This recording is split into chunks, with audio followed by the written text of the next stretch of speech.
कोई बात नहीं। 1-1:30 बजे क्या करते हैं, वे कह लगे भाई आरती बोल दो भाई, थक चुका रहे सभी और भाई सो साजे में। मैं कह लगे भाई कोई भी आरती ना बोल भाई, 1:30 बजे तुम बा मुझे दे दो, पूरी रात में खड़े रहो, तुम बैठे रहो गुरु के नाम पे। तो ऐसे करने महाराज के हो जा, वो ज्यादा हो गया भाई, मैं खेलना रह गया, बात क्या उन्होंने आरती बोल दी 1:30 बजे।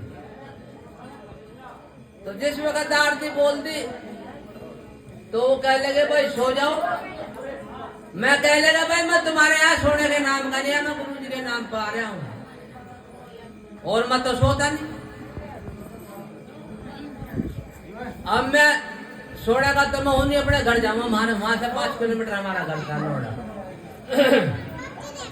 सर्दी का मौसम था, दिसंबर का महीना था और रात के 1:30 बजे जिस वक्त मैंने कहा मैं भी जाऊंगा, वो कह लगा हम तेरे हाथ जोड़े पैर पकड़े भाई तू जा।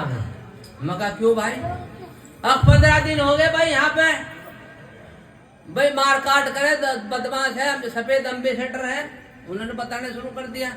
अब भाई मैं रिवाल्वर रखे हैं भाई, चोट फेट भी मार देने, मार भी सके। और भाई तो हम तेरे हाथ का हाथ जोड़ा, 15 दिन हो गए, केस डेली हो रहा है, सुबह ही सुना जा भाई वो मार दिया, वो मार दिया, वो चीज पीज खोस ली भाई, पैसे खोस लिए। मैं कहने लगा बड़े सस्ते में डरा रहे हो, मुझे पिछले जन्म का ज्ञान है, अनजान हमूरे भरे हो तुम भाई। अब मैं दीन ईमान की बात कह रहा हूँ। मैं कह लगा भाई आदमी की तो सिंगाड़ी क्या, मुझे 3 लोक में नहीं जन्मे जो मेरा बाल बांका कर जा, क्योंकि मैं गुरु के नाम पर आ रहा हूँ। गुरु हमारा चारों लोक में गुरु के समान कोई है नहीं, इसीलिए 3 लोक में मेरा कोई बाल बांका करने वाला है नहीं। हमारा गुरु 4 लोगों का मालिक है। तो वो कहने लगे भाई हम तेरे हाथ जोड़े पैर पकड़े, गुस्सा मत करे, बहुत देर गुस्सा मत करी, बात बज तो 2 बज गए। दिसंबर का सर्दी का महीना है, तो मैं हट पकड़ता गया। मैं कहने लगे भाई अब मैं जाऊंगा जरूर, मैं रुकने का नहीं, हम उस मौत को देखने के ना के तो पैदा ही हुए। मैंने क्वेश्चन किया, मौत को देखने के ना के हम पैदा हुए हैं, इसलिए मैं जाऊंगा। तो ऐसे करने महाराज के हो जा। तो 2 बजे मैं वहां से 1:45 बजे चल देता हूँ और मैं दहाड़ देकर रो रहे हैं जा, जिसके यहाँ सत्संग हो रहा है, मैं सभी कह लगे भाई इसकी मौत आ लिया, आज मर गए निश्चित, इसे बचा नहीं सकता, क्योंकि उनका वहां 15 दिन से काम जुड़ रहा था। रोज ना सुबह घटना हो जाती है, फुलाना मारते फुलाना ये हो गया वो हो गया। तो इसीलिए कह लगे हमारे से बहुत बड़ी गलती होगी, मगर गलती तो तुमने करी थी। मैंने कहा भाई आरती ना बोलो, तुम बा मुझे दो, मैं पूरी रात बाणी कमा करूंगी, तुम बैठो गुरु के नाम पे। अब तुम बात नहीं मानने, इसीलिए मैं तुम्हारी बात नहीं मानने का, और मैं हर हालत में जाऊंगा और उस मौत को ही देखना। आज उस मौत को देखने के ना कहीं मैं पैदा हुआ हूँ और मैं उस मौत को आज देखूंगा। तो ऐसे करने महाराज के हो जा 1:45 बजे मैं कोंडरी से चल देता हूँ, कोंडरी से कल्याणपुरी से हमारा नोएडा सेक्टर 27 5 किलोमीटर होगा लगभग। रात को साइकिल पर चल देता हूँ। तो जिस वक्त मैं चला मैं दहाड़ देकर रो लगे, अब क्यों किसकी मौत आ ली भाई? मैं कहा जाओ तुम आराम से सो, मौत मार से तो मैं जुलूंगा भाई, अब क्या रखा। तो ऐसे करने महाराज की वजह में साइकिल थी 93 की बात है, सन 93-94। तो मैं चल देता हूँ साइकिल उठा करके। तो 2-3 क्यारी लिखा चले हूँ मैं, जो उन्होंने घटना बताई थी वे पहले सारी वो बता दी गई थी मेरे को, ऐसा ऐसा होगा, इसीलिए तू जानना। मैं कहा नहीं मैं जाऊंगा जरूर और मैं देखूंगा भाई, उस मौत को मैं देखता हूँ आज। तो ऐसे करने महाराज के हो जा, जिस वक्त में चल दिया तो दहाड़ देकर रो रहे हैं, तो मैं 3-4 क्यारी लिखा। रात के 2 बज रहे, सर्दी का मौसम है। तो क्या होता है, जैसे उन्होंने घटना बताई थी भाई सफेद एम्बेसडर मिल जाती है। तो बदमाश तो डेली के लग रहे थे 15-20 दिन से, सफेद एम्बेसडर मिल गई। वो कह लगे रुक जा भाई, मैं रुक गया। वो साइकिल से एक डब गेरी, एक ने हाथ इधर से पकड़ा, एक ने इधर से चल दिया। अंधेरी रात थी और झाड़ियों से मैं ले जा लग रहे मेरे को काफी देर। मैं पहले तो जबरदस्त हंसा क्योंकि उन्होंने कहा था भाई ऐसे ऐसे टाइप के बदमाश है, ऐसे ऐसे होगा। वो सारी घटना में हंसा न्यू। अब भाई मैंने क्या से मिल कर गए, सारी घटना में ही हो रही, वही स्टार्ट होगी जो उन्होंने बताई।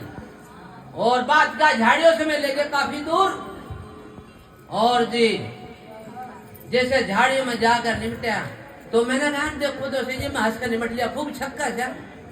तो जब देखा तो मैं कहा देख तो सही भाई कर क्या रही है। देख एक ने इधर से हाथ पकड़ रखा है, एक ने इधर से कनपट्टी पे, एक ने इधर से रिवॉल्वर लगा रखी, एक ने इधर से। मैं कहा ओ ये तो भाई रिवॉल्वर भी लगा रहे। तो रात के 2 बजे जाना मोरे भरो, ये सीन देख करके मैं आंख बंद और कर लेता हूँ, गुरु को भगवानता हूँ, गुरु का नाम लेता हूँ तो गुरु एक सेकंड में प्रकट हो जाते हैं। कैसे? प्रकाश हो जाता है पूरे जंगल में, सफेद रोशनी थी, जैसे सोई भी ठाला तो आंख जैसे मैंने आंख बंद करी थी तो खोल लिया तो बहुत तेज रोशनी है। मेरे पाँव पड़े, कह लगे महाराज तू हमें बकस, भाई महाराज तू हमें बकस, हम किसी को कुछ नहीं कहने के, भाई महाराज तो हमें मुंदे मुंह पड़े। तो मैंने कहा हाँ गुरु ने मेरे पुकारने में देर हुई, जो कुछ हुई थी गुरु के प्रकट होने में कोई देर नहीं हुई थी। उन्हें कहते हैं सदगुरु। चारों लोग छोड़ करके एक सेकंड में जंगल में रात के 2 बजे प्रकट हो गए। बड़े संत शिरोमणि शिरवदास महाराज की, बड़े सतगुरु समनदास महाराज की, दादा ज्ञान भिक्षुक महाराज की, सुपरताल गद्दी की, पूर्ण गद्दी की। देखने में लगते थे साधारण महात्मा, इतना पता था मेरे को बचपन से ही दिव्य शक्ति है। गुरु आदमी महात्मा नहीं मानता था मैं, बचपन से छोटे से मैं सेवक हो गया था, पर इतना एहसास था गुरु आदमी है ना महात्मा, कोई बहुत भारी शक्ति है। गुरु भ्रमण कर रहे हैं तो जिस वक्त कोई बात नहीं, जा करके मैं पढ़ के सोया आराम से। उनका ठोकर मार के मैं चल दिया, अपनी साइकिल सीधी करी, थोड़ी दूर गया, पुलिस चौकी थी। मैं चल बता रहे महाराज ने तेरा बाल बांका नहीं होड़ दिया भाई, चल मैंने वहां भी जिक्र नहीं करा, मैं अपनी करने को आप जाएंगे सालों को छोड़ना। कुल मिलाकर मैं घर जाकर के सो जाता हूँ। तो 8वें दिन अगले दिन प्रोग्राम फिर उसके यहीं था। अगले शनिवार को क्या आता है, गुरु समनदास जी वहीं जाकर के बैठ जाते हैं। गुरु बैठे हैं या मैं जा करके भाई क्या बंदगी करता हूँ गुरु की। मगर गुरु जी आप आ रहे, अब कहाँ अब आना ही पड़े, और क्या करें। अब इतने में गए, हाँ जी यो तो पिछले हफ्ते रात के 2 बजे गया यहाँ से और किसी की नहीं सुनी। और जी ये मान्या नहीं था। गुरु जी कहे फिर समनदास जी कह रहे हैं किस पे क्या कोई जोर पड़े, वो तो हम ही देखना पड़े। बोले संत शिरोमणि शिरवदास महाराज की, क्यों गुरु यहाँ प्रकट हुए थे, वो इन्होंने जान बताया, एक सेकंड में प्रकट हुए, उन्हें सदगुरु कहते हैं। तो इतने में कह रही थी पिछले हफ्ते का, मैं कहा मिस्टर तुम्हारी बात